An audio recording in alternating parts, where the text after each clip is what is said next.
Good morning. In day 16 discuss చేస్తున్నాం. In day 16 deals with PPE, property, plant and equipment. Already in days provisions and discuss చేసాం. Now వాటి basis నా కొన్ని problems will discuss. Problem number 8. A Limited has an item of plant with an initial cost of 1 lakh. At the date of revaluation, accumulated depreciation amounted to 55,000. So initial cost and the original cost 1 lakh undi. Accumulated depreciation 55,000. And carrying amount or book value is 45,000. The fair value of the asset by reference to transactions in similar assets is assessed to be 65,000. Fair value 65,000 assessed చేస్తున్నారు. Past journal entries with regard to revaluation. So revaluation ఎలా present చేయాలి? How to present the revaluation? Two alternatives are possible and discuss చేసాము. ఒకటి original cost ని accumulate depreciation ని proportionate గా increase చేయడం. Second alternative accumulated depreciation ని cancel చేస్తూ ఎంట్రీ పాస్ చేయడం. These are two alternatives. First will recollect the provision. ఆ ప్రొవిజన్ రికలెక్ట్ చేసుకున్నాక then will move on to the solution part.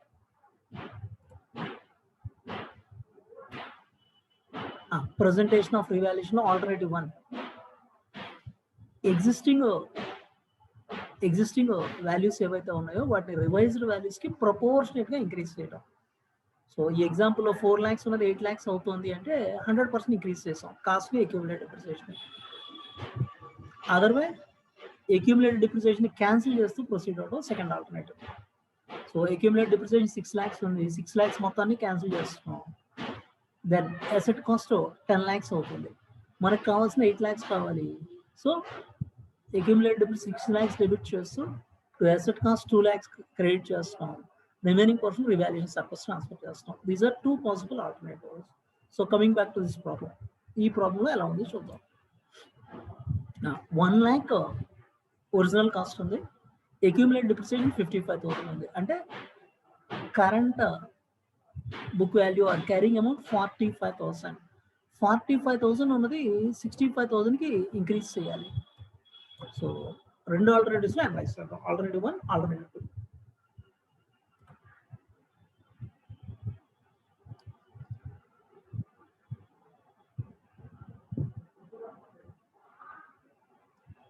Presentation of revaluation.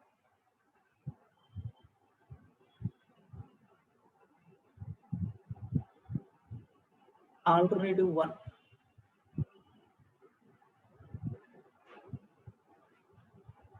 Original cost 1 lakh less accumulated depreciation. Accumulated depreciation 55,000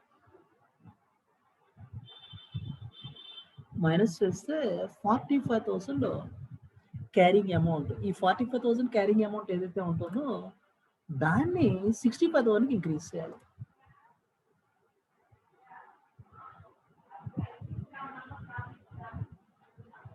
so 45,000 నుండి 65,000కి increase అవ్వాలి అంటే that is increase of 20,000 as a percentage. 20,000 as a percentage of 45,000, 44.44%.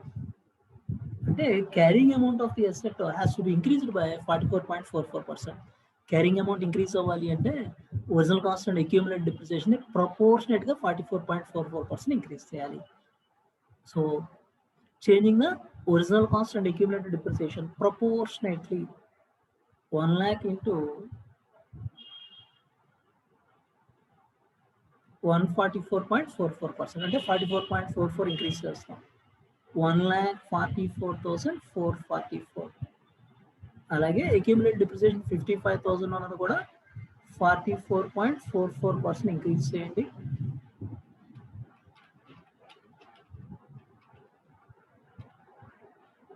So this is 79,444. So 1,44,444 నుంచి 79,444 minus చేస్తే this comes to 65,000. మనకు కావాల్సిన 65,000 వస్తుంది. So this is alternative 1. increasing original cost and accumulated depreciation proportionately. Original cost 1 lakh నుంచి 1,44,444 అవుతుంది. That is increased by 44,444. Accumulated depreciation of 55,000 నుంచి 79,444 కి increase అవుతుంది. So this comes to 24,444 accumulated depreciation increase అవుతుంది. Remaining 20,000 revaluation surplus అవుతుంది. So దీనికి entry రాసేట్లయితే asset PPE account debtor 1 lakh ఉన్నది 1,44,444. 44,444 account asset or PPE account data to accumulated depreciation account 55,000 on 79,444, 24,444. Then remaining portion to revaluation surplus. Revaluation surplus 20,000. So దీని impact ఏంటి అంటే PPE 44,444 increase అయింది balance sheet లో. Other side accumulated depreciation 24,444 increase అయింది. Revaluation surplus 20,000 generate అవుతుంది. ఇది alternative 1. నా alternative 2లో అక్యూములేటెడ్ డిప్రిసియేషన్ క్యాన్సిల్ చేయటం అండి. 55,000 అక్యూములేటెడ్ డిప్రిసియేషన్ ఉంది, దీన్ని క్యాన్సిల్ చేస్తాం. సో క్యాన్సిల్ చేస్తున్నాం అంటే అసెట్ కాస్ట్ 1 lakh అవుతుంది. మరి 1 lakh కాదు, మనకు కావాల్సింది 65,000 కావాలి. సో ఆ 30,000 పార్ట్ ఏదైతే ఉందో 30,000. సో ఈ అక్యూములేటెడ్ డిప్రిసియేషన్ 55,000 క్యాన్సిల్ చేస్తున్నప్పుడు అసెట్ కాస్ట్ 1 lakh అవుతుంది. మరి మనకు కావాల్సింది 65,000 అంటే 35,000 అసెట్ వాల్యూని కూడా రెడ్యూస్ చేయాలి. సో అసెట్ అకౌంట్ క్రెడిట్ చేస్తూ 35,000 అనేది మనం రికార్డ్ చేస్తాం. రిమైనింగ్ 20,000 రీవాల్యుయేషన్ సర్ప్లస్ అవుతుంది.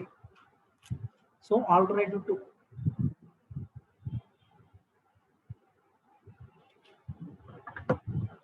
ఇక్కడ మీకు ఫార్మాట్ ఇచ్చాను. Accumulated depreciation account data to asset account. So ఇది ఫస్ట్ అక్యూములేటెడ్ డిప్రిసియేషన్ క్యాన్సిల్ చేస్తున్నాను. Asset account data to revaluation surplus ఇంకొక entry, 2 entries. So accumulated depreciation account data to asset account or PPE account, you can call it as. ఎంత 55,000 ఉన్న accumulated depreciation మొత్తాన్ని cancel చేస్తున్నాం. 55,000. ఇప్పుడు ఇది cancel చేసామంటే asset cost 1 lakh అవుతుంది. మనకు కావాల్సిన 65,000 అంటే 35,000 అసెట్ కాస్ట్ రెడ్యూస్ చేయాలి. సో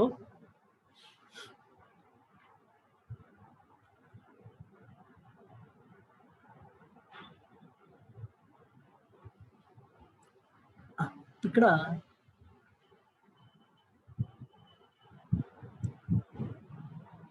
ఈ పర్టికులర్ ఎంట్రీలో ఎప్పుడైతే టు అసెట్ అకౌంట్ 55,000 అంటున్నామో అసెట్ 55,000 రెడ్యూస్ అయిపోయి ఏమైంది 45,000 లెవెల్కి రీచ్ అయింది. Now asset account data to revaluation surplus account, ఈ 20,000కి రీవాల్యుయేషన్ సర్ప్లస్ అనేది క్రియేట్ చేస్తాం. సో అంటే ఇక్కడ అసెట్ నెట్ ఇంపాక్ట్ 55,000 రెడ్యూస్ చేసాం, 20,000 ఇంక్రీజ్ చేసాం. అంటే asset the net impact, what is happening, asset ఇక్కడ 55,000 accumulated depreciation account data to asset account అని 55,000కి రికార్డ్ చేసాం. సో accumulated depreciation క్యాన్సిల్ అయిపోయింది. whereas asset account 55,000 రెడ్యూస్ అయిపోయి it comes to ఎంత వాల్యూకి వెళ్తుంది, జస్ట్ చెక్.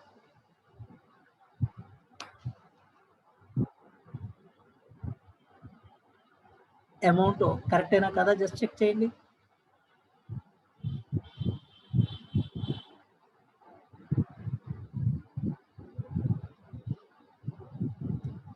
ఒరిజినల్గా ఇక్కడ 1 lakh ఉందండి. అక్యూములేటెడ్ డిప్రిసియేషన్ 55,000 ఉంటుంది. ఇప్పుడు 55,000 క్యాన్సిల్ చేస్తున్నాం. ఇక్కడ 55,000 క్యాన్సిల్ చేస్తున్నాం అంటే it is coming down to, ఇక్కడ 55,000 క్యాన్సిల్ అవుతుంది, ఇక్కడ 45,000 లెవెల్ వరకు వస్తుంది. 45,000 వరకు వస్తుంది. దెన్ ఇప్పుడు ఈ 45,000 ఉన్న వాల్యూని మనం 65,000కి ఇంక్రీజ్ చేయాలి. సో ఇక్కడ 20,000 ఇంక్రీజ్ చేస్తున్నాం. ఇక్కడ రివాల్యుయేషన్ సర్ప్లస్ 20,000 జనరేట్ అవుతుంది.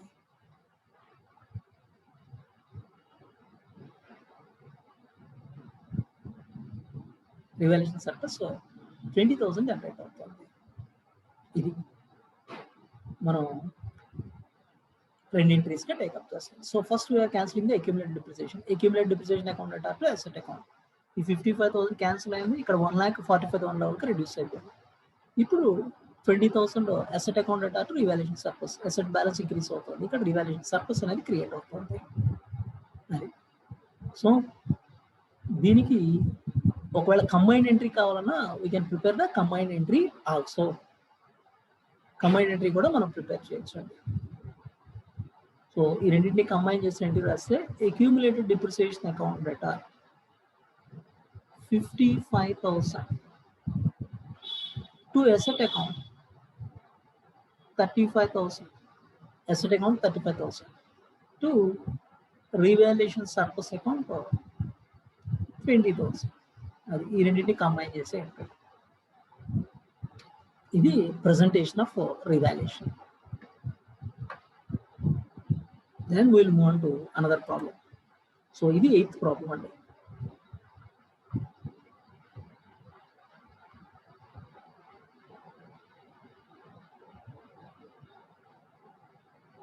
ఇక్కడ 13th ప్రాబ్లం ఏదైతే ఉందో ఇది కూడా 8th అండి, జస్ట్ రిపీట్ అయింది. Jupiter limited has an item of plant with an initial cost of 1 lakh. At the date of revaluation, accumulated depreciation amounted to 55,000. The fair value of asset by reference to transactions in similar assets is 65,000. So అదే problem repeat అయింది, same thing అండి.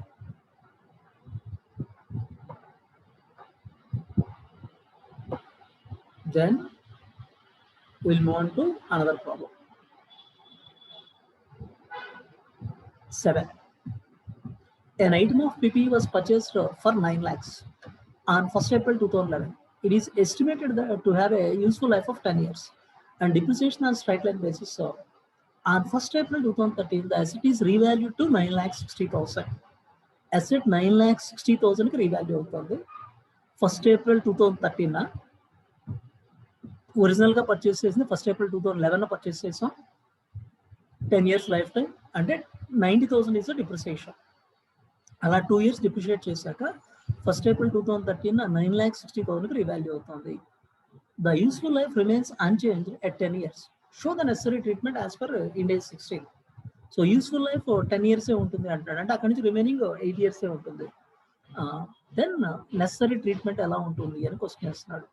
ఇక్కడ first point 9 lakhsకి asset purchase చేసినప్పుడు 10 years life time ఉంది అంటే 90,000 depreciation per Yanam. 2 years depreciate అయ్యాక 1,80,000 depreciate అయితే మనకి 7,20,000 carrying amount or book value ఉంటుంది. అది 9,60,000కి రీవాల్యూ అవుతుంది అంటే రీవాల్యుయేషన్ సర్ప్లస్ అనేది అక్కడ అరైజ్ అవుతుంది. సో రీవాల్యుయేషన్ సర్ప్లస్ని ఎలా యూజ్ చేయొచ్చు అనే ఫ్యాక్ట్ మనం రికలెక్ట్ చేసుకుంటే 2 ఆల్టర్నేటివ్స్ ఆర్ దేర్. ఒకటి అప్వర్డ్ రీవాల్యుయేషన్ ఏదైతే అరైజ్ అవుతుందో మరి ఇంక్రిమెంటల్ డిప్రిసియేషన్ కూడా అరైజ్ అవుతుంది కాబట్టి ఆ ఇంక్రిమెంటల్ డిప్రిసియేషన్ని రీవాల్యుయేషన్ సర్ప్లస్ నుంచి మనం ప్రొవైడ్ చేయొచ్చు. That is one thing, definitely that is one thing. Other alternative revaluation సర్ప్లస్ని యాజ్ ఇట్ ఈస్గా రిటైన్ చేసి అసెట్ని డీరికగ్నైజ్ చేసేటప్పుడు దాన్ని రిటైన్డ్ ఎర్నింగ్స్ ట్రాన్స్ఫర్ చేయడం. జస్ట్ విల్ రిఫర్ ద ప్రొవిజన్ని రిఫర్ చేద్దాం. Utilisation of revaluation surplus. So alternative 1 upward revaluation ఉంటుంది అంటే ఇంక్రిమెంటల్ డిప్రిసియేషన్ డెఫినెట్గా అరైజ్ అవుతుంది. To the extent of incremental depreciation transfer from revaluation reserve to retained earnings. Revaluation reserve నుంచి retained earning, revaluation reserve account data to retained earnings transfer చేయడం. Alternative revaluation సర్ప్లస్ని as it ఈస్గా maintain చేస్తూ అసెట్ని డీరికగ్నైజ్ చేసే వరకు as it ఈస్గా maintain చేస్తాం. చివరికి ఎంటైర్ సర్ప్లస్ని ఒక్కసారి రిటైన్డ్ ఎర్నింగ్స్ ట్రాన్స్ఫర్ చేస్తాం. These are 2 alternatives. ఇప్పుడు coming back to the question. First 9 lakhs cost ఉన్న అసెట్ని పర్చేస్ చేసినప్పుడు 10 years life time.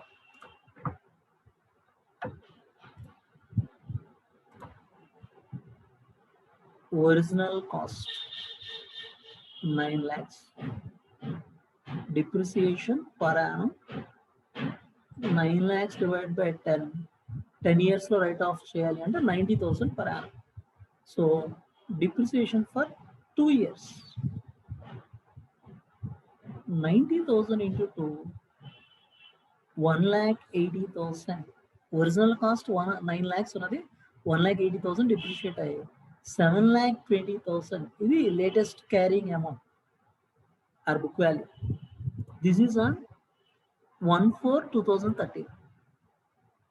Carrying amount on 1/4/2013. ఇది ఒరిజినల్ కాస్ట్ 9 lakhs లో డిప్రిసియేషన్ ఫర్ 2 years 1,80,000 మైనస్ చేస్తే 7,20,000 క్యారింగ్ అమౌంట్. అది ఇప్పుడు 7,20,000 ఉన్నది ఎంతకి రీవాల్యూ అవుతుంది? 9,60,000కి రీవాల్యూ అవుతుంది. సో 9,60,000కి రీవాల్యూ అవుతుంది అంటే revolution surplus 2,40,000.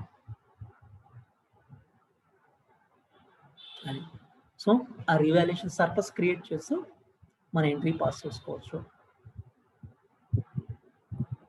Asset account data to revaluation surplus 2,40,000. Asset account data to revaluation surplus 2,40,000. ఇప్పుడు మరి రీవాల్యుయేషన్ వల్ల అసెట్ ఎప్పుడైతే ఇంక్రీజ్ అవుతుందో మనకి చేంజ్ ఇన్ డిప్రిసియేషన్ అనేది అరెస్ట్ అవుతుంది. ఈ చేంజ్ ఇన్ డిప్రిసియేషన్ ఏదైతే ఉందో దాన్ని ఇంక్రిమెంటల్ డిప్రిసియేషన్ క్యాలిక్యులేట్ చేద్దాం. ఇంక్రిమెంటల్ డిప్రిసియేషన్ ఇప్పుడు రివైజ్డ్ డిప్రిసియేషన్ పర్ యానం 9,60,000 అనేది రిమైనింగ్ 8 years లో ఓవరాల్ లైఫ్ 8 years చెప్పాడు. So this comes to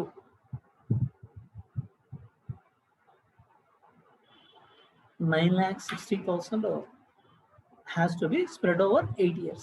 1,20,000 depreciation per annum. Whereas ఇది రివైజ్డ్ లో ప్రీవియస్ గా డిప్రిసియేషన్ పర్ యానం 90,000 అండి. అంటే 30,000 ఇంక్రిమెంటల్ డిప్రిసియేషన్ అనేది అరెస్ట్ అవుతుంది. ఈ 30,000 ఇంక్రిమెంటల్ డిప్రిసియేషన్ ఏదైతే ఉందో definitely we can provide from revaluation surplus. Revaluation surplus నుంచి డెఫినెట్ గా దీన్ని మనం ప్రొవైడ్ చేయొచ్చు. అది as per alternative one.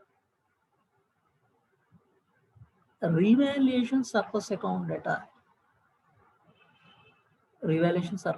Data to retained earnings transfer చేస్తుంది to the extent of that 30,000. So as per alternative one మనకి 7,20,000 క్యారింగ్ అమౌంట్ ఉన్న asset 9,60,000 increase అవుతుందంటే 2,40,000 increase. Asset account data to revaluation surplus 2,40,000. Incremental depreciation 90,000 ఉండాల్సిన depreciation 1,20,000 అవుతుంది. 30,000 incremental. This can be provided from revaluation surplus. Revaluation surplus నుంచి retained earnings transfer చేస్తాం. Revaluation surplus account data to retained earnings. ఇక్కడ already solution ఇచ్చాను ఆ part మీకు. Incremental depreciation 30,000 calculate చేసాం. ఇక్కడ PPE account data to revaluation surplus only 30,000కి వచ్చింది. ఇక్కడ మీకు ప్రింట్అవుట్ లో టోటల్ 2,40,000కి టేకప్ చేయండి. జస్ట్ ఇది కరెక్ట్ చేసుకోండి. మనకి 7,20,000 ఉన్నది 9,60,000 వస్తుంది కాబట్టి ఇది 2,40,000 టేకప్ చేయండి. ఇది రివాల్యుయేషన్ సర్ప్లస్ క్రియేట్ అవుతుంది. Then revaluation surplus to retained earnings 30,000. దీన్ని మనం రివాల్యుయేషన్ సర్ప్లస్ నుంచి రిటైన్డ్ ఎర్నింగ్స్ ట్రాన్స్ఫర్ చేస్తూ ఇంక్రిమెంటల్ డిప్రిసియేషన్ ని కన్సిడర్ చేస్తాం. అది ఒకవేళ ఆల్టర్నేటివ్ 2కి వెళ్ళదలుచుకుంటే రివాల్యుయేషన్ సర్ప్లస్ ని యాజ్ టీజ్ గా రిటైన్ చేస్తాం.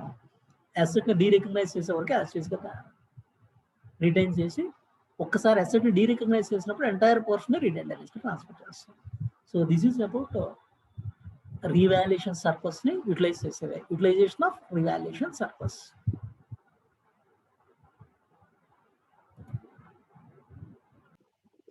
సో రివాల్యుయేషన్ సర్ప్లస్ లో 30,000 మనం రిటైన్డ్ ఎర్నింగ్స్ ట్రాన్స్ఫర్ చేస్తున్నాం కాబట్టి balance will be there for 2,10,000 balance అనేది రిటైన్ అవుతుందండి రివాల్యుయేషన్ సర్ప్లస్ లో.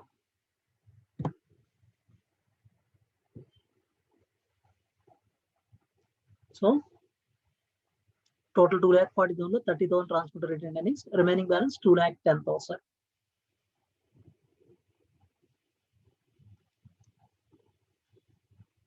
revaluation surplus 2,40,000 ఉన్నది less transfer to retained earnings. Transfer to retained earnings 30,000 transfer చేస్తున్నారు. ట్రాన్స్ఫర్ చేసి 2,10,000 బ్యాలెన్స్ ఉంటుంది. This is about this particular problem. Next will move on to another one. 9th, an asset which cost 10,000 was estimated to have a useful life of 10 years and residual value 2,000. So 10,000 cost ఉన్న asset life 10 years చెప్తున్నాడు, residual value 2,000 చెప్తున్నాడు. అంటే 8,000 10 years లో depreciate చేయాలి. That is 800 is the depreciation per annum. After 2 years, useful life was revised to remaining 4 years. 2 years తర్వాత revise life revise చేస్తున్నారు. Remaining 4 years కే revise అవుతుంది. Calculate the depreciation charge. Depreciation charge ఎలా ఉంటుంది అన్నది calculate చేయమంటున్నాడు. Now first ఇనిషియల్గా అసలు what is the carrying amount at this point అనేది మనం క్యాల్కులేట్ చేయాలి. Carrying amount at this point calculate చేశాక లైఫ్ ఎప్పుడైతే రివైజ్ అవుతుందో డిప్రిసియేషన్ అమౌంట్ అనేది చేంజ్ అవుతుంది. సో దాన్ని మనం క్యాల్కులేట్ చేయాలి. Before that will go through the provisions for depreciation. Depreciation related provisions మనం చెక్ చేసుకుందాం. డిప్రిసియేషన్ ఏ మెథడ్ అయినా ఫాలో అవచ్చు. Straight line method, WDV, units of production, వీటిలో ఏదైనా ఫాలో అవచ్చు. సో రెడీ ఫర్ యూస్ చేసి స్టార్ట్ అవుతుంది. సెసేషన్ స్టాప్ చేయడం, అసెట్ని డీరికగ్నైజ్ చేయడం కానీ held for sale which ever is earlier అప్పుడు మనం దాన్ని స్టాప్ చేయడం అనేది హ్యాపెన్ అవుతుంది. ఇందులో మెయిన్గా గుర్తుపెట్టుకోవాల్సింది చేంజ్ ఇన్ లైఫ్ కానీ, చేంజ్ ఇన్ రెసిడ్యువల్ వాల్యూ కానీ, change in method of depreciation కానీ వీటి వల్ల చేంజ్ ఇన్ డిప్రిసియేషన్ అనేది హ్యాపెన్ అవుతుంది. Though should be considered as change in accounting estimate only. Accounting ఎస్టిమేట్లో చేంజ్గా కన్సిడర్ చేసి ప్రాస్పెక్టివ్ ఎఫెక్ట్ ఇవ్వాలి. సో మీరు ఐపీసీలో దీన్ని రెట్రాస్పెక్టివ్ నేర్చుకొని ఉంటారు. చేంజ్ ఇన్ అకౌంటింగ్ పాలసీగా కన్సిడర్ చేసి, దట్ ఈస్ నో మోర్. ఇండియాస్లో ఇంకా దాన్ని చేంజ్ ఇన్ అకౌంటింగ్ పాలసీగా కన్సిడర్ చేయము, చేంజ్ ఇన్ అకౌంటింగ్ ఎస్టిమేట్ గానే కన్సిడర్ చేస్తాం. సో ప్రాస్పెక్టివ్ ఎఫెక్టే. Now coming back to this particular question.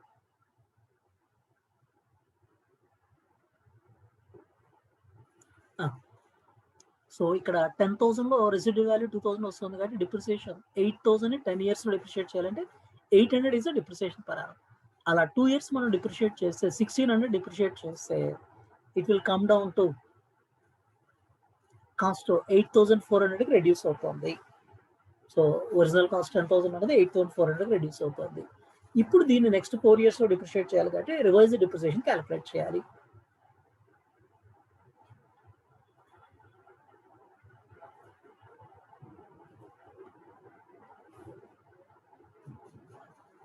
Depreciation per annum 10,000 minus 2,000 divided by 10 years.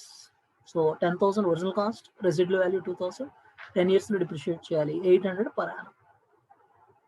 So original cost 10,000 లో depreciation for 2 years, 2 years complete అయిందండి. 2 years కి depreciate చేస్తే 800 into 2 1,600 minus చేస్తే 8,400 ఉంది. ఇప్పుడు 8,400 ఏదైతే ఉంటుందో దీన్ని లైఫ్ చేంజ్ అవుతుంది, రిమైనింగ్ లైఫ్ 4 years కి చేంజ్ అవుతుంది. 4 years చేంజ్ అవుతుంది అంటే depreciation will change. So useful life change అవుతుంది అంటే it should be considered as change in accounting estimate only. So prospective ఎఫెక్టే ప్రొవైడ్ చేయాలి. So revise depreciation per annum, revise depreciation per annum 8,400 minus salvage value 2,000. So residual value 2,000 లో change అవ్వలేదు. This should be spread over a period of 4 years. Revised life 4 years చెప్పాడండి. So depreciation per annum comes to 1,600. So this is revised depreciation for next 4 years. Next 4 years కి 1,600 చొప్పున మనం revised depreciation ని consider చేస్తాం. Then we'll move on to another problem. Once again depreciation concept మీద ఇంకో problem solve చేద్దాం.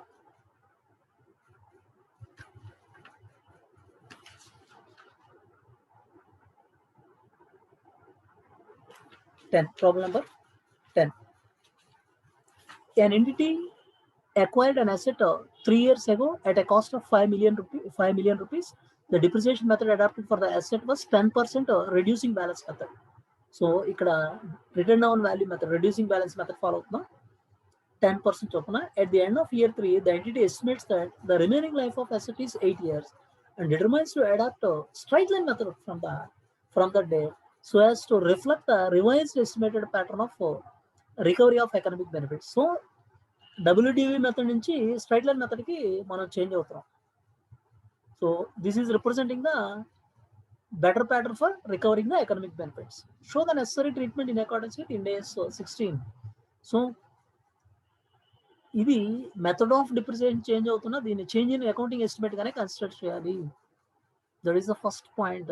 మీరు IPC లెవెల్లో నేర్చుకున్నప్పుడు change in method of depreciation change in accounting పాలసీగా కన్సిడర్ చేస్తారు. No more, that is no more. So ఇక్కడ చేంజ్ ఇన్ అకౌంటింగ్ ఎస్టిమేట్ గానే కన్సిడర్ చేస్తాం. ప్రాస్పెక్టివ్ ఎఫెక్టే. మీరు ఎర్లియర్ ఐపీసీ లెవెల్లో నేర్చుకున్నప్పుడు దీన్ని చేంజ్ ఇన్ అకౌంటింగ్ పాలసీగా ట్రీట్ చేస్తూ దాన్ని రెట్రోస్పెక్టివ్ టేకప్ చేసేవాళ్ళు. That is no more. So prospective ఎఫెక్టే. This is only change in accounting estimate. Then ఈ చేంజ్ ఇన్ అకౌంటింగ్ ఎస్టిమేట్ మనం అరైవ్ అయ్యేటప్పుడు ఫస్ట్ అసలు లేటెస్ట్ క్యారింగ్ అమౌంట్ ఎంత ఉంది అనేది మనం క్యాలిక్యులేట్ చేస్తే 5 million ఏదైతే ఉందో అంటే 50 lakhs వాల్యూలో 10% చొప్పున 3 years డిప్రిషియేట్ చేస్తూ ఉంది. So we have to arrive at latest carrying amount or book value.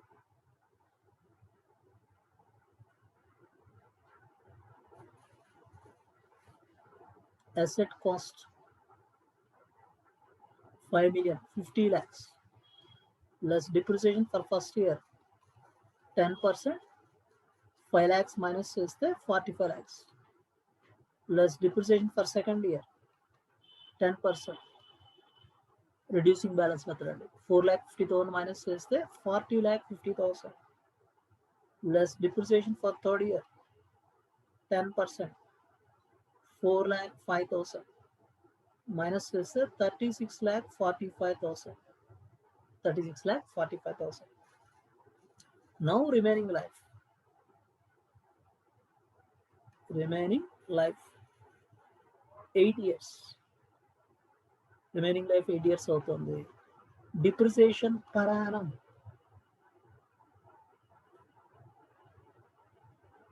at the end of year 3, the entity estimates the remaining useful life of asset 8 years. So ఇంకొక 8 years అనేది estimate చేస్తుంది. So 8 yearsలో దీన్ని straight line బేస్లో మనం right of చేయాలి.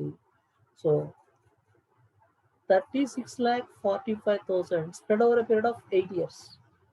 This comes to 4,55,625 per annum. This is depreciation for 4 to 11 years period. So third year 3 years అయిపోయింది. Fourth year నుంచి 8 years అంటున్నామంటే that is 4 to 11 years period గా consider చేయొచ్చు. So this is also simple calculation only. ఇక్కడ sentence కూడా ఇచ్చాను చూడండి. Change in depreciation method ఏదైతే ఉందో చేంజ్ ఇన్ అకౌంటింగ్ ఎస్టిమేట్ గానే కన్సిడర్ చేస్తాం. ప్రాస్పెక్టివ్ ఎఫెక్ట్ టేకప్ చేయాలి. ఇది change in accounting estimate only. Next will move on to another problem.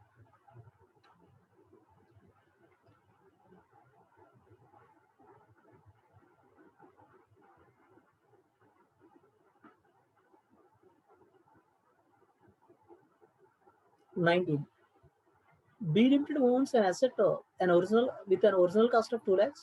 An acquisition management determined that the useful life of the was 10 years and the residual value would be 20,000. 10 years life for 20,000 residual value. The asset is now 8 years old, and during this time frame there have been no revision to the asset residual value. Assessed residual value, or you can take it as assessed residual value. There is no change in residual value. At the end of year 8, management has reviewed the useful life and residual value and has determined that the useful life can be extended to 12 years in view of maintenance program adopted by the company.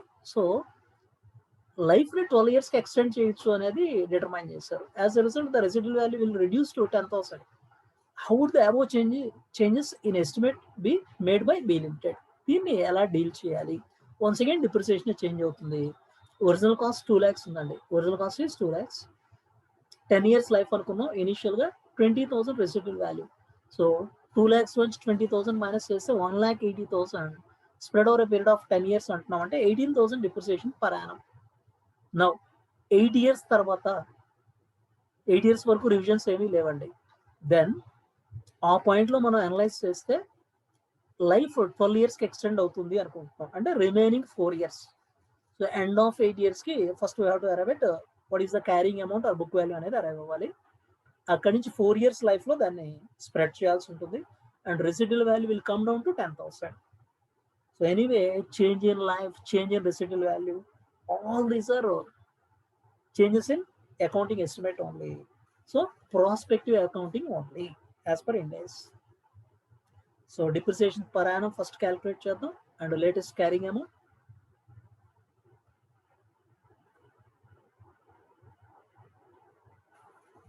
Depreciation per annum 2 lakhs original cost లో 20,000 residual value.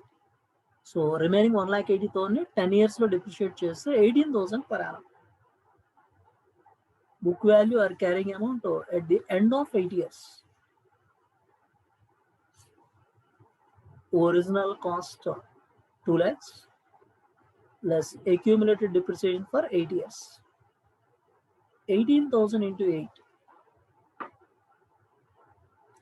1,44,000. The 1,44,000 minus is the 56,000 is the book value or carrying amount. Then remaining life 4 years. 12 years వరకు extend చేయొచ్చు అనుకుంటున్నాం కదా. 12 minus 8, 4 years remaining life. Now residual value కూడా change అవుతుంది. Revised depreciation per annum 56,000 minus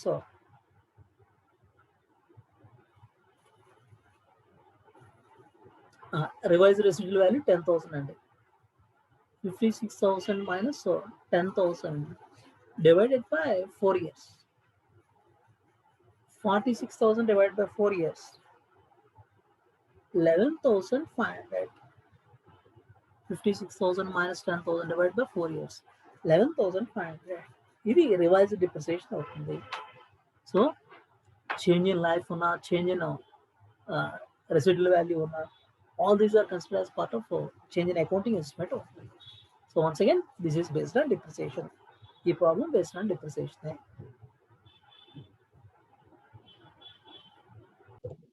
Next we will move on to another problem. Problem number 5. XYZ Limited purchased an asset on 1st January 2010 for 1 lakh and the asset has remaining useful life of 10 years and a residual value of nil. 1 lakh purchase చేసిన residual value nil అంటున్నాడు.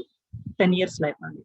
The company has charged depreciation using the straight line method of at 10,000 per annum. 1 lakh ని 10 years లో depreciate చేయాలి అంటే 10,000 per annum depreciation అవుతుంది. On 1st January 2014, the management of XYZ Limited reviews the estimated life and decides that the asset will probably be useful for a further 4 years and therefore total life is revised to 8 years. So 1st January 2010 1 lakh purchase చేసింది 10,000 చొప్పున 10 years లో depreciate చేస్తున్నాం. 1st January 2014 అంటే that is 4 years complete అయింది. 4 years complete అయ్యాక వీళ్ళు review చేస్తే find out చేసింది ఏంటి అంటే the total life is revised up to 8 years. 8 years period revised అవుతుంది. So how should the asset be accounted for remaining years? Remaining years కి ఎలా అకౌంట్ ఫర్ చేయాలి? సో అంటే ఇక్కడ డిప్రిసియేషన్ అనేది చేంజ్ అవుతుంది. సో రివైజ్డ్ లైఫ్ ఎప్పుడైతే change అవుతుందో depreciation will change. This is to be considered change in accounting estimate only. Once again depreciation అనేది అకౌంటింగ్ ఎస్టిమేట్ చేంజ్ గానే కన్సిడర్ చేస్తాం. సో 10,000 చొప్పున 4 years లో 40,000 డిప్రిషియేట్ చేస్తాం. So remaining carrying amount or book value 60,000. ఆ 60,000 book value ఉన్న దాన్ని XYZ Limited reviews the estimated life and decides that the asset will probably be useful for a further 4 years. ఇంకొక 4 years use అవుతుంది అని expect చేస్తున్నారు. Therefore total life is revised to 8 years. ఇక్కడ life reduce అవుతుంది. So overall గా 10 years అనుకున్నది 4 years complete అయ్యాక ఇంకో 4 years అనుకుంటున్నాం. అంటే ఆ 60,000 ని రిమైనింగ్ 4 years లో రైట్ ఆఫ్ చేయాలి. Depreciation will change.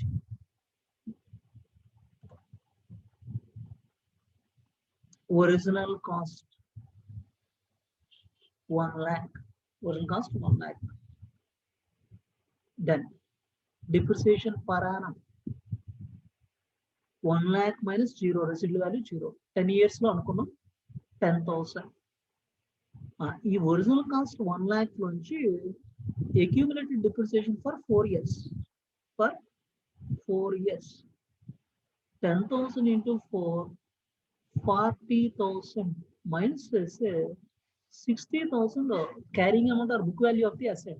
Let us carrying amount or book value of the asset. Ikkada life got revised to further 4 years. And total 8 years. And the remaining 4 years lo దీన్ని write off చేయాలి.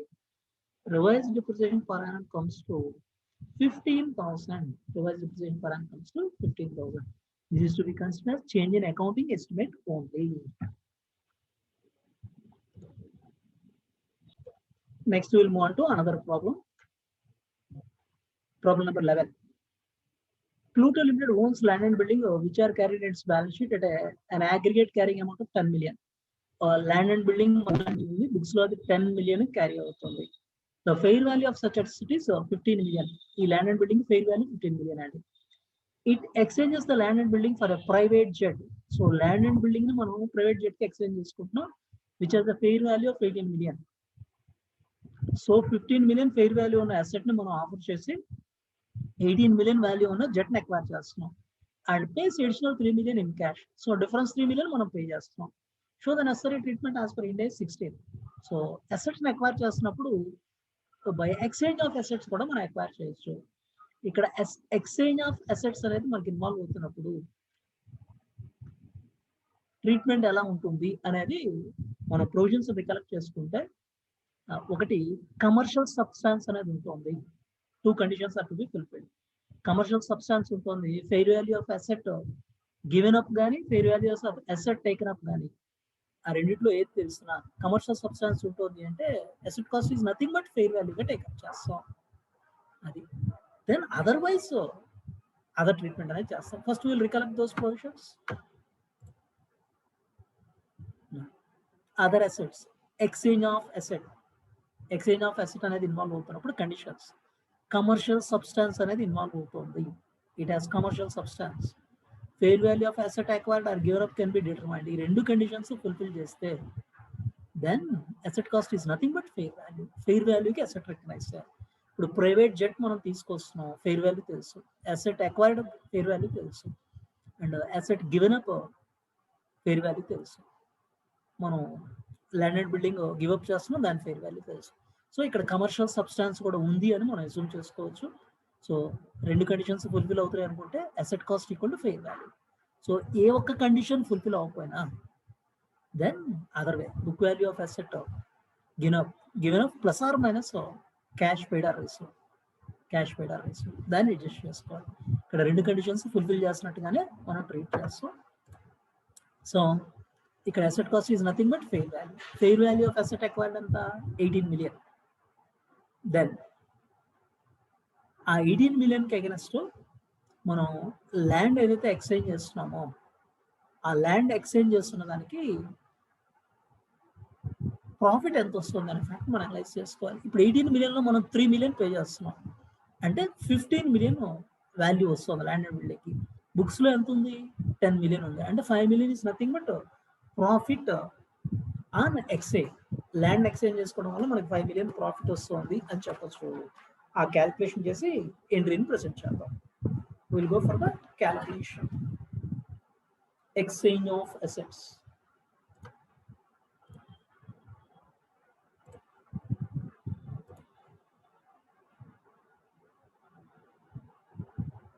Profit on loss on exchange of asset analyse చేస్తే fair value of asset acquire,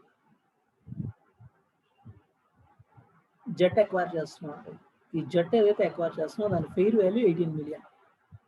ఇప్పుడు ఇది acquire చేస్తున్నప్పుడు cash right away ఎంత pay చేస్తున్నాం చూడండి. Cash paid 3 million అంటే నెట్ 15 million మనకి రియలైజ్ అవుతుంది. 15 million నెట్ ఫెయిర్ వాల్యూ అనేది మనకి అసెట్ వస్తుంది అని చెప్పొచ్చు after adjustment of cash payment. Then less carrying amount of land and building. Carrying amount of land and building ఎంత ఉంటుంది? 10 million ఉంటుందండి. అంటే 10 million వాల్యూ ఉన్న అసెట్కి 15 million వాల్యూ ఉన్న అసెట్ వస్తుంది అంటే 5 million is nothing but profit on exchange. Profit on exchange of asset. Now దీనికి ఇప్పుడు మనం ఎంట్రీ రికార్డ్ చేస్తే PPE account debtor private jet వస్తుందండి. దీనికి PPE account debtor 18 million to PPE account land and building వెళ్ళిపోతుంది. అది కూడా పీపీఈలో పార్ట్గా 2 పీపీఈ అకౌంట్. దీని carrying amount 10 million. To bank 3 million pay చేస్తున్నాం. 3 million to profit on exchange of asset. To P&L, that is profit on exchange of asset, 5 million. అది so ఇక్కడ fair value of asset acquired 18 million ఉంది, cash paid 3 million, అంటే 15 million కొత్త asset వస్తుంది. Land and building books లో 10 million value ఉన్నది offer చేస్తాం, అంటే 5 million profit on exchange. So PPE account debtor 18 million jet కి, 2 PPE land and building carrying amount 10 million ఉంది, 10 million. 2 bank 3 million. So remaining profit on exchange 5 million. This is the entry. So ఇది based on the exchange of assets ఏవైతే ఉన్నాయో ఆ provisions apply చేస్తూ మనం calculate చేసిన వేయండి. సో మేజర్ కాన్సెప్చువల్ ప్రాబ్లమ్స్ అన్ని డిస్కస్ చేస్తామండి. జస్ట్ బేసిక్ పార్ట్ కొన్ని ప్రాబ్లమ్స్ ఉన్నాయి, అవి కూడా డిస్కస్ చేద్దాం. Will move on to another. Problem 6. The term of an operating lease allows a tenant XYZ Limited to tailor the property to meet its specific needs by building an additional internal wall. So operating lease కి acquire చేసిన building tenant కున్న support ఏంటి అంటే building ని they can change according to their requirements. So additional internal wall construct చేసుకోవచ్చు, but on the condition that the tenant returns the property at the end of lease in its original stage. So end of lease మాత్రం original shape లోనే ఇవ్వాలి. This will entire dismantling the internal wall. So అంటే internal wall ని మనం remove చేసి ఇవ్వాలి. XYZ Limited incurs a cost of 25 lakhs on the building, the wall, and the present value of estimated cost to dismantle the wall is 10 lakhs. At what value should the leasehold improvement be capitalized in the books of XYZ Limited? Leasehold improvements ఏవైతే ఉన్నాయో, leasehold building ఏదైతే ఉందో, cost of building 25 lakhs ని construct చేయాలా, మరి cost of dismantling 10 lakhs ని కూడా మనం కన్స్ట్రక్ట్ చేసి 35 lakhs తీసుకోవాలా? Just we collect the provisions. Cost includes cost of dismantling also, estimated cost of dismantling, present value of estimated cost of dismantling. Just we'll go to the provisions.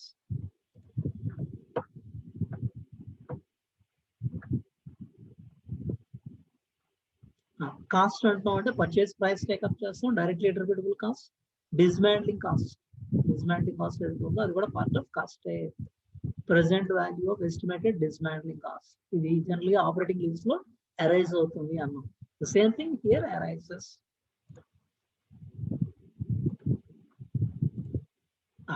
ఇక్కడ 25 lakhs cost of building అవుతుంది, cost of dismantling 10 lakh అవుతుంది, present value of estimated cost of dismantling. So total 35 lakhs ని మనం lease holding improvements గా capitalise చేసి దాన్ని over the period of lease term spread చేస్తూ వెళ్తాం, P&L కి స్ప్రెడ్ చేస్తూ పాస్ ఆన్ అవుతాం. సో ఇక్కడ లీజ్ అక్వైర్ చేస్తున్నప్పుడే ఆ లీజ్ టర్మ్స్ తో పాటుగా we have to restore the building back to the original condition అని క్లియర్ గా చెప్తున్నాడు. సో మనకి 25 lakhs దాన్ని బిల్డ్ చేయడానికి కాస్ట్ అవుతుంటే దాన్ని రిమూవ్ చేయడానికి 10 lakhs కాస్ట్ అవుతుంది. We have to capitalise 35 lakhs. So 35 lakhs ని మనం క్యాపిటలైజ్ చేసి దాన్ని over the period of lease term P&L కి మనం రైట్ ఆఫ్ చేయడం అనేది హ్యాపీ అవుతుంది. This is about this particular problem. Next we will move on to another question.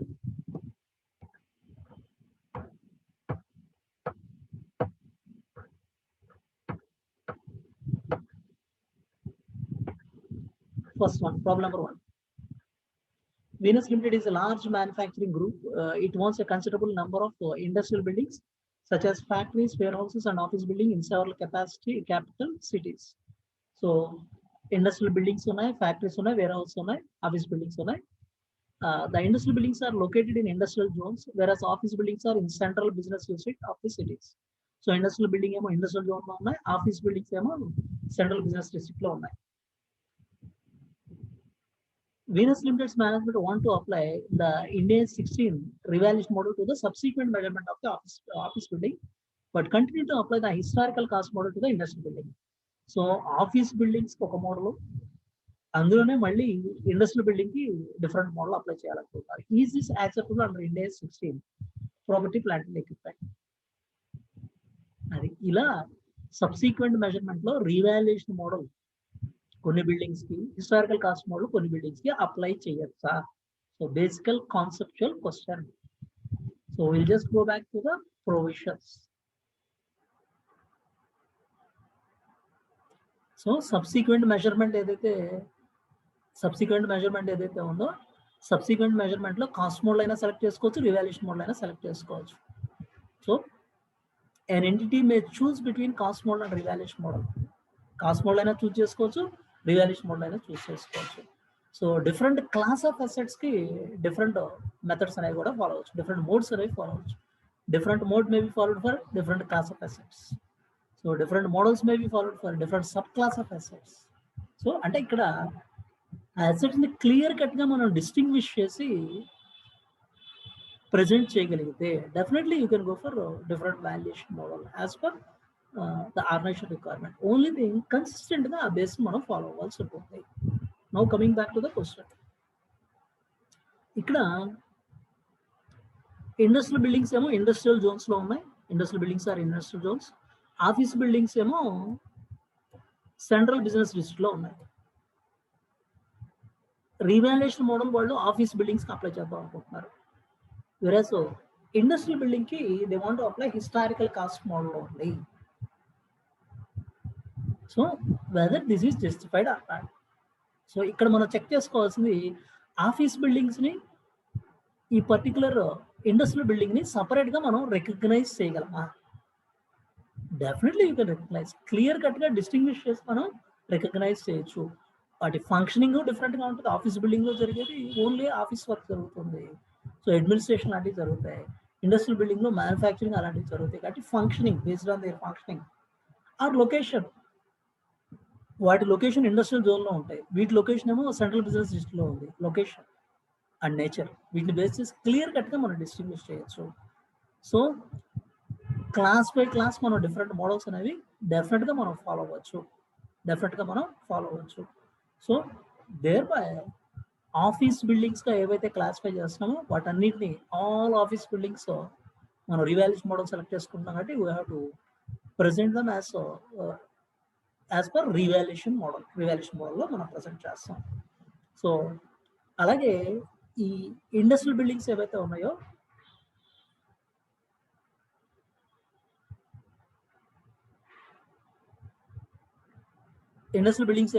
వాటికి హిస్టారికల్ కాస్ట్ మోడల్ అప్లై చేద్దాం అనుకుంటున్నాం. సో ఆ రెండు క్లాసెస్ ని సపరేట్ గా మనం ప్రెజెంట్ చేయాల్సి ఉంటుంది. Separate disclosure should be given. So వీటికి రివాల్యుయేషన్ మోడల్ అప్లై చేస్తున్నాం, అదర్ వన్ కి కాస్ట్ మోడల్ అప్లై చేస్తున్నాం కాబట్టి there should be separate disclosure. Then problem number 2. Entity A, which operates a major chain of supermarket, has acquired a new store location. The new location requires significant renovation expenditure. So new store location వీళ్ళు identify చేస్తారు super market వాళ్ళు. ఆ new location కి significant renovation అనేది requirement ఉంది. Management expects that renovation will last for 3 months, during which super market will be closed. Renovation కి 3 months time పడుతుంది, ఆ పీరియడ్ లో సూపర్ మార్కెట్ క్లోజ్ చేయాలి. Management has prepared the budget for this period, including expenditure related to the construction and remodelling cost. Construction కి remodelling cost అవుతాయి. Salaries of staff who will be preparing the store before its opening and related utilities costs, which will be the what will be the treatment of such expenditure. So 3 months supermarket close చేస్తాం, construction కి remodelling cost అవుతుంది, మళ్ళీ వీళ్ళకి salaries utilities cost అవుతుంది. వీటిని treatment ఎలాగా? So cost includes purchase cost directly attributable for bringing the asset to the location and usable condition, and dismantling cost. Going back to the concepts.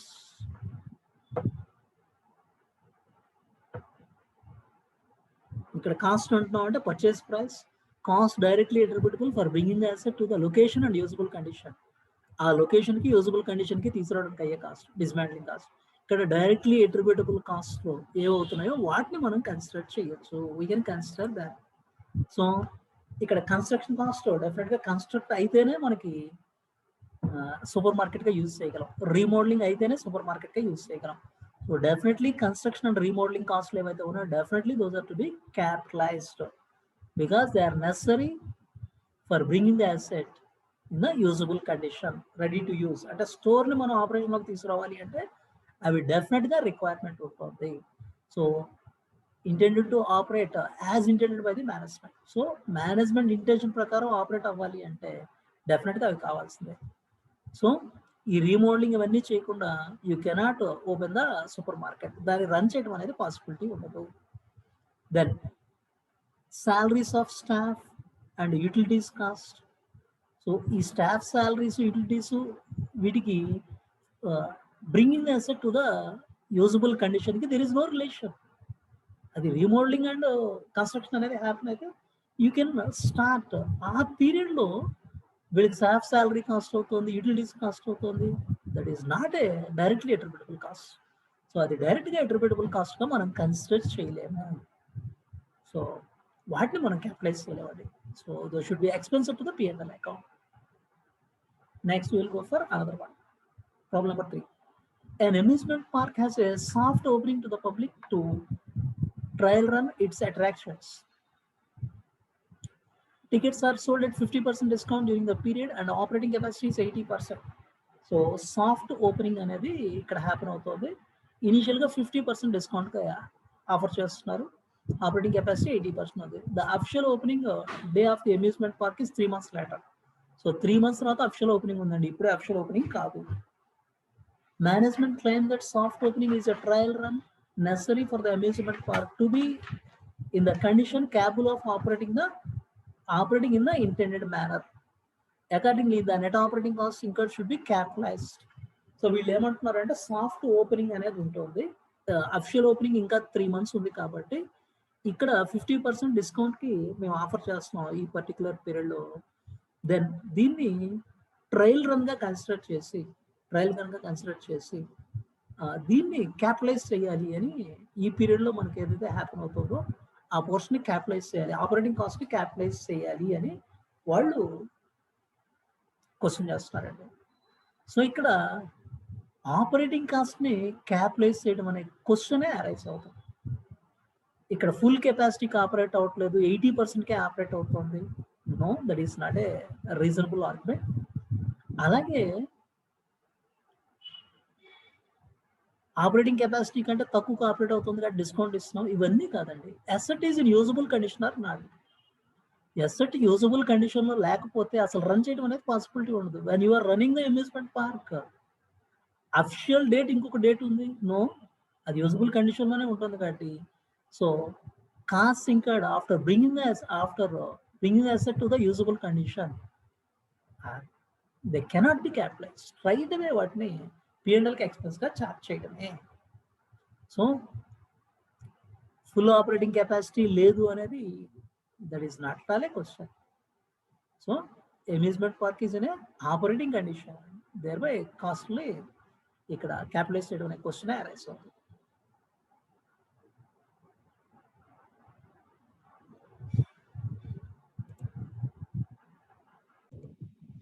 Next one, పీపీలో almost last కాన్సెప్ట్స్కి వచ్చామండి. Impairment of asset. Impairment loss అనేది ఎప్పుడు arise అవుతున్నట్టు consider చేస్తామంటే the recoverable amount of the asset is less than the carrying amount of the asset. So carrying amount is like 10 lakhs, దాని recoverable amount like 8 lakhs 9 lakhs అలా lesser value ఉంటుంది. ఆ 1 or 2 lakhs impairment లాస్గా recognise చేయొచ్చు. So simply when the recoverable amount of asset is less than the carrying amount of the asset, carrying amount or book value of the asset, then impairment loss ka recognize chesta. So there is nothing but decrease in the value of the asset. Different reasons wala arise avachchu, internal factors wala arise avachchu, external factors wala arise avachchu. అంటే technological changes లాంటి factor arise అవ్వచ్చు, ఒక particular machine destroy అవటం వల్ల arise అవ్వచ్చు, ఇలా different factors వల్ల arise అవ్వచ్చు. సార్ మరి decrease in the value of asset అంటున్నామంటే it is just like depreciation కదా. Depreciation is also decrease in the value of the asset, impairment loss also decrease in the value of asset. But రెండింటికి definitely there is a difference. Depreciation అనేది will be charging to the extent of benefit derive. Depreciation provide చేస్తున్నామంటే ఆ to that extent మన asset use చేస్తున్నాం అండి, benefit derive చేసుకున్నాం. Impairment loss అంటున్నామంటే there is no corresponding usage, there is no corresponding benefit. Asset నుంచి మనకి benefit ఏం లేదు. అసెట్ మార్కెట్ వాల్యూ సడన్ గా ఫాల్ అయింది, దాంట్లో మనం యూజ్ చేయడం అనేది ఏమీ లేదండి. టెక్నాలజికల్ గా అవుట్ ఆఫ్ డేట్ అయింది, దానివల్ల వాల్యూ రెడ్యూస్ అయింది. ఆర్ అదర్వైజ్ ఆ మెషిన్ డిస్ట్రక్ట్ అవడం వల్ల వాల్యూ రెడ్యూస్ అయింది. కరస్పాండింగ్ బెనిఫిట్ అనేది ఏమీ లేదు. అది డిప్రిసియేషన్ కి ఇంపైర్మెంట్ లాస్ కన్నా డిఫరెన్స్ గా కన్సిడర్ చేయొచ్చు. ఇంపైర్మెంట్ లాస్ అనేది ఒక సపరేట్ స్టాండర్డ్ డీల్ చేస్తుందండి. సో ఇంపైర్మెంట్ లాస్ ని సపరేట్ గా ఇండేస్ 36 డీల్స్ కి ఇంపైర్మెంట్ లాస్. దెన్ మరి కాంపెన్సేషన్ బై థర్డ్ పార్టీ, ఇలాంటి ఇంపైర్మెంట్ లాస్ మనం కవర్ చేసుకుంటున్నప్పుడు compensation by third party. Sir third party ఎవడో వచ్చి మనకి కాంపెన్సేషన్ ఎందుకు ఇస్తాడు సార్? ఇన్సూరెన్స్ కంపెనీస్ లాంటి. సో ఇన్సూరెన్స్ కంపెనీ మనకి ఏమైనా కాంపెన్సేషన్ ఇస్తుంది, మరి ఎలా ట్రీట్ చేయాలి? దాన్ని we have to consider in P and L. P and L లో మనం రికగ్నైజ్ చేస్తాం when the right arises. So when it becomes receivable అయినప్పుడే దాన్ని రికగ్నైజ్ చేయాలి.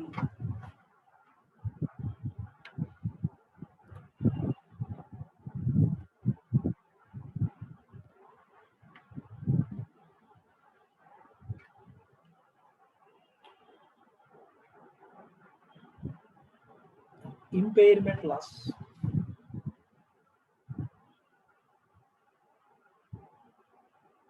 ఇంపైర్మెంట్ లాస్ అరైజ్ అవుతోంది అంటే accounting based on Ind AS 36 base చేసి అకౌంటింగ్ అనేది చేస్తాం. Compensation by third party compensation అనేది ఏమన్నా ఇన్వాల్వ్ అయితే consider in P&L when it becomes receivable. So receivable అంటున్నాం అంటే when the right arises, we have to consider in the P&L. ఈ concept మీద we'll discuss a conceptual problem. X Limited has a machine which got damaged due to the fire as on January 31st, 2011. The carrying amount of the machine was 1 lakh on that date. So 31st March 2011 machine damage అయిందండి, 1 lakh carrying amount. X Limited sold the damaged asset as scrap for 10,000. So 1 lakh book value ఉన్న asset ని 10,000 sale చేసామంటే 90,000 nothing but loss. X Limited has insured the same asset against damage. Insurance coverage ఉంది. As on March 31st, 2011, the compensation proceeds was still in process, but the insurance company has confirmed the claim. Compensation of 50,000 is visible from the insurance company. How X Limited will account for the above transaction? Now, carrying amount 1 lakh ఉన్నప్పుడు damage అయింది, destroy అయింది. Then damage or destroy అవుతుంది అంటే that is nothing but ఇక్కడ impairment loss అనేది arise అవుతుంది. Impairment loss ఉంటున్నప్పుడు మరి థర్డ్ పార్టీ కాంపెన్సేషన్ ఏమైనా ఉందా అనే ఫ్యాక్ట్ని అనలైజ్ చేసుకుంటే ఇన్సూరెన్స్ కంపెనీ కాంపెన్సేట్ చేయడానికి రెడీగా ఉంది. సో మరి అలాంటి కాంటెక్స్లో how to recognise? First you have to recognise loss, whatever loss is there you have to recognise. 1 lakh carrying amount ఉన్న అసెట్ 10,000 మనం సేల్ చేస్తున్నాము. So 90,000 is nothing but loss. So ఆ లాస్ని బుక్స్లో మనం ప్రొవైడ్ చేయాల్సిందే. దెన్ మరి కాంపెన్సేషన్ ఫ్రమ్ థర్డ్ పార్టీ ఎప్పుడు రికగ్నైజ్ చేయాలి? When it is receivable. Right arises ఎప్పుడైతే అరైజ్ అవుతుందో అప్పుడు P&L రికగ్నైజ్ చేస్తాం. So compensation of 50,000 receivable from the insurance company. Insurance company has admitted, confirmed the claim అంటున్నాడు. సో 31st మార్చ్కి దాన్ని ఇన్కమ్గా రికగ్నైజ్ చేస్తాం, P&L ఇన్కమ్గా రికగ్నైజ్ చేస్తాం ఆ 50,000. సో 90,000 లాస్ని మనం ప్రొవైడ్ చేయాల్సిందే, 50,000ని ఇన్కమ్గా మనం సపరేట్గా రికగ్నైజ్ చేయడం అనేది హ్యాపీ అవుతుంది. This is about this impairment class. Then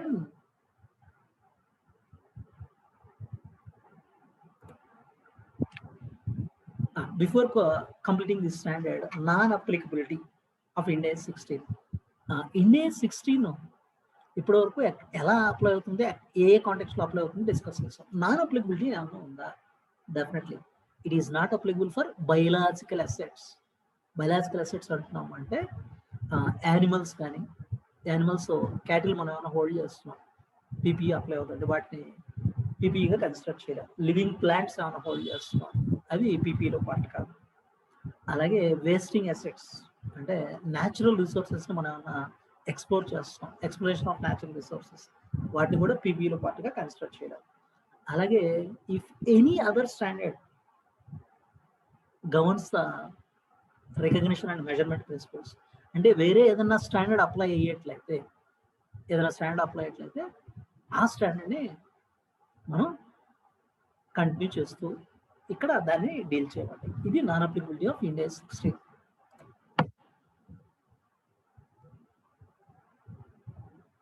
Non-applicability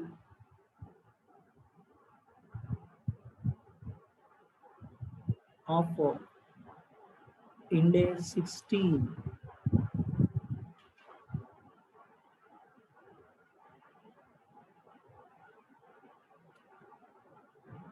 biological assets. First one, biological assets.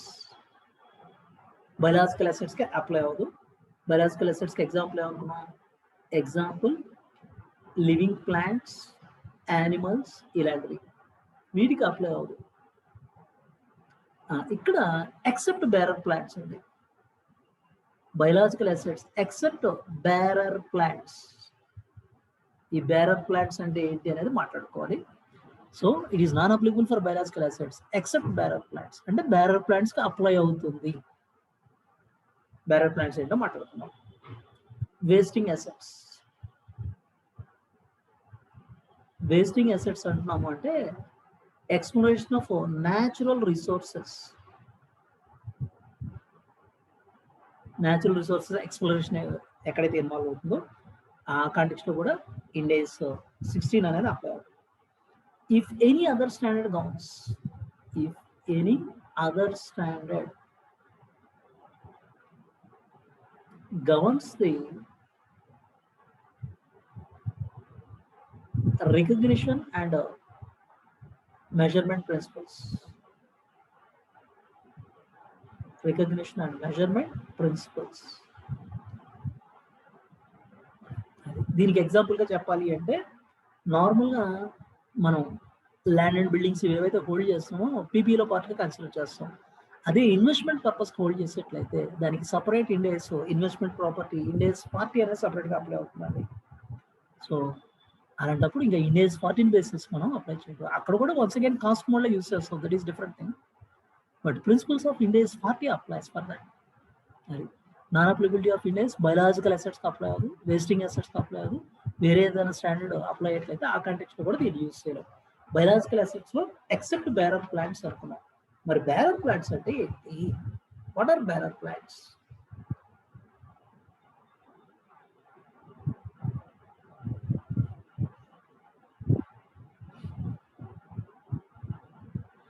ఇక్కడ బేరర్ ప్లాంట్స్ అంటున్నాము అంటే 3 కండిషన్స్ ఫుల్ఫిల్ చేస్తే వాటిని బేరర్ ప్లాంట్స్ గా కన్సిడర్ చేస్తాం.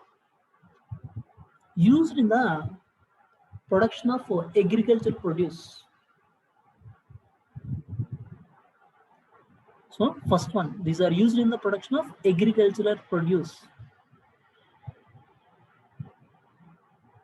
అలాగే it will be holding the produce for more than 12 months. So it is expected to bear the produce for more than 12 months. Expected to bear the produce for more than 12 months period. So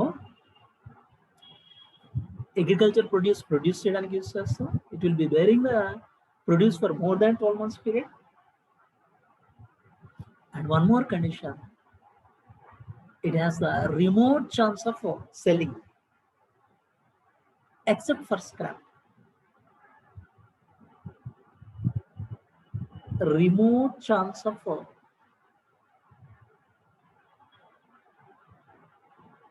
being sold, except for scrap. అది ఈ 3 conditions fulfil చేసే వాటిని వేటినైనా సరే bearer plants గా consider చేయొచ్చు. So agriculture produce లో పార్ట్గా ప్రొడక్షన్ ఆఫ్ అగ్రికల్చర్ ప్రొడ్యూస్ అనేది ఇన్వాల్వ్ అవుతుంది. It is expected to bear the produce for more than 12 months and remote chance of being sold except for scrap.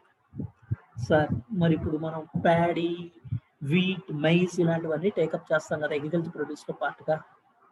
Can we consider them as bearer plants? No. ఇవి మనకి ఆ season period complete అయిపోగానే వాటిని cut చేసేస్తామండి. ఇంకా barrel plant అనే question arise అవుతుంది. అంటే మనం ఎప్పుడైతే ఆ ప్యాడీ పోర్షన్ కట్ చేస్తామో ఇంకా దెర్ ఇస్ నో రిలవెన్స్.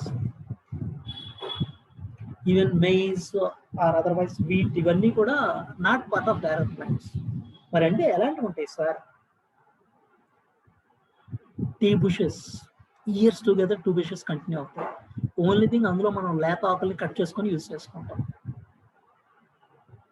అలాగే grape vines number of years continue అవుతూ వెళ్తాయి. మనకు కావాల్సిన పోర్షన్ని, మనకు కావాల్సిన గ్రేప్స్ని కట్ చేసుకొని మనం యూజ్ చేసుకుంటూ వెళ్తాం.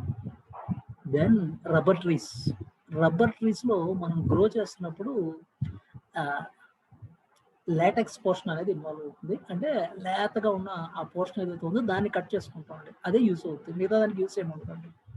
Palm oil trees number of years వాటిని గ్రో చేస్తూ వెళ్తాం. అందులో మనకి పామాయిల్కి కావాల్సిన పోర్షనే మనం యూస్ చేసుకుంటాం. సో ఇలాంటివన్నీ ఎగ్జాంపుల్స్గా చెప్పచ్చు. దీస్ ఆర్ ఓన్లీ ఎగ్జాంపుల్స్ అండి. టీ బుషెస్ కానీ, గ్రేప్ వైన్స్ కానీ, రబ్బర్ ట్రీస్ కానీ, పామాయిల్ ట్రీస్ కానీ. అలాగే ట్రీస్ ఏదన్నా for the purpose of wood మనం గ్రో చేస్తున్నాము, that is also not part of bearer plant. So annual crops like paddy, wheat, maize ఇవి బ్యారల్ ప్లాంట్స్ కాదు.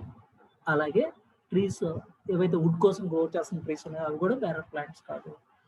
లైక్ ఎలాంటివి అవుతాయి అంటే tea bushes, grape vines, rubber trees, palm oil trees ఇలాంటివి part of bearer plants అవుతాయి. Anyway ఇప్పుడు ఇందులో గుర్తుపెట్టుకోవాల్సిన ఏంటి అంటే Ind AS 16 is not applicable for biological assets except for bearer plants. అంటే బ్యారల్ ప్లాంట్స్ ఇండియన్స్ 16 అప్లై అవుతుంది. అది ఎప్పుడైనా వాడు బ్యారల్ ప్లాంట్ ఏదైనా ఒక కాంటెక్స్ట్ ఇచ్చి ఇక్కడ ఇండియన్స్ అప్లై అవుతుందా, 16 అప్లై అవుతుందా లేదంటే it applies biological assets apply అవుతుంది. There we should be careful. So standard ఎప్పుడైనా సరే చివరికి మనం నాన్ అప్లికబిలిటీ అనేది డెఫినెట్గా తెలుసుకోవాల్సిందే. This is about Ind AS 16 property, plant and equipment.